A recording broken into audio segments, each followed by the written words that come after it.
What's up, guys, and welcome back to the Little Scale Cars YouTube channel. Today in the review box we have the Nissan Z GT4, an all-new casting from Hot Wheels.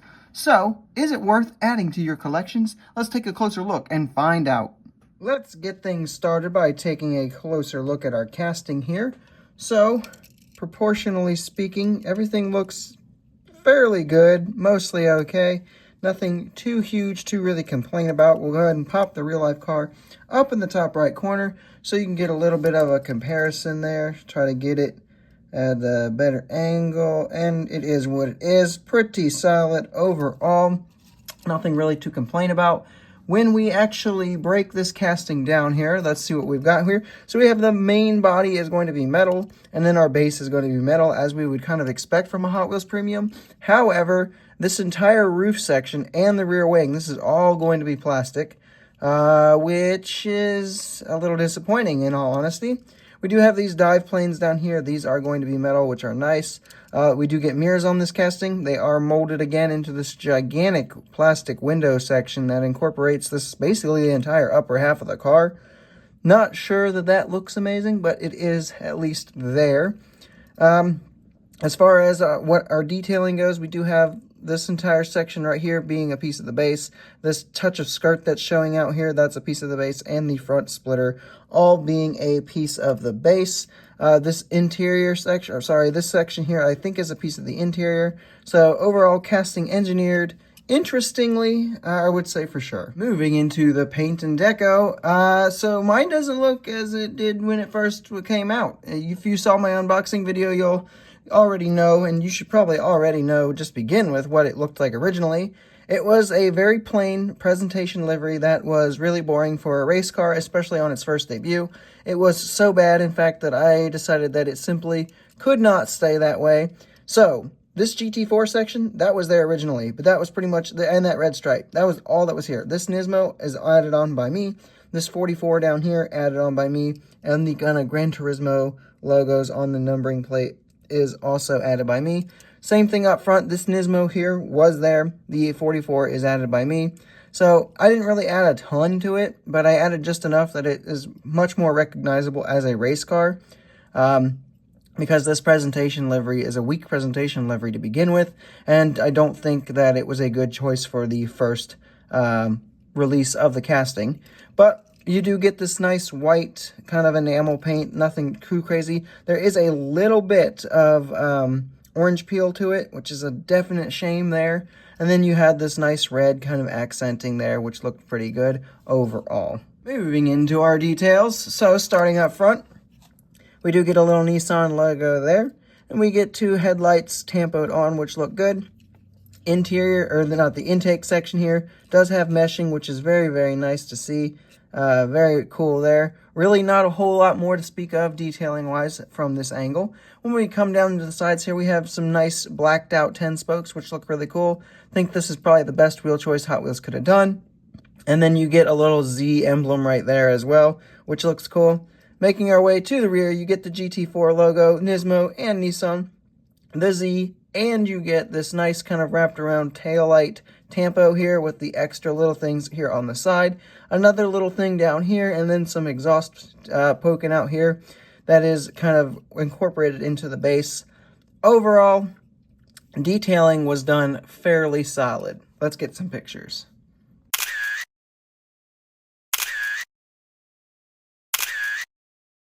Moving into our roll test. It being a Hot Wheels Premium, it should be no surprise that it rolls, and it rolls quite well. When we go ahead and put this one on the scale, we come out to be 47.43 grams. So we do have some nice heft, despite being on the smaller side as far as the casting goes. So pros and cons. Getting things started here with our pros. The first big pro is going to be that as of the recording of this is the only way to get a Z GT4 into your collection. The other big pro is that this is going to match up really, really well with the regular Z from Hot Wheels, which you will see later on in the size comparison shots. For the cons, the heavy use of plastic is definitely going to be a con, especially that roof section. That is abysmally awful, in my opinion. That just does not look good. It's an attempt to put some carbon fiber on it, but it just doesn't look good. The second big con is going to be the boring deco, and I am going to harp on this until the cows come home, for real. There have been so many presentation liveries done in premium recently, and it is such a shame. That's boring. Nobody wants the presentation livery on their car, at least not for the first release. Somebody probably wants the presentation livery, but it should not be the first release. It looks terrible. It looks boring. It's not a race car. It doesn't give off race car vibes. Just throw some numbers on there. That's all you really need, because that's really all I did. I put some numbers. I added one extra little Nismo decaling, and it just improved the looks so much. So definitely disappointing there. Some really quick size comparisons. Here we have it with the Street Legal Z from Hot Wheels on the left over there, the mainline example, and then the moving parts Matchbox over here on the right.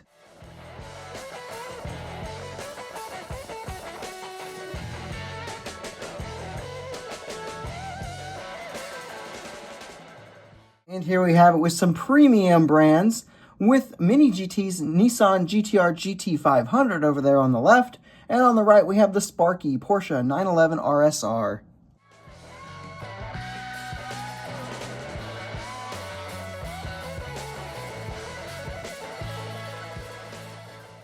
So with all of that out of the way, it is now time to find an overall score. The hype level, I'm going to give it a 9.5. I was very much looking forward to this because it's a new casting.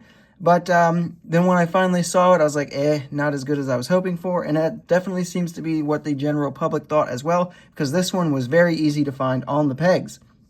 Execution, I can only give it a 9 out of 10. That horrendous deco choice, that's going to take it down a lot. I mean, this is the first time I've ever felt the need to really completely add my own decal work to a casting because of how bad the presentation livery is.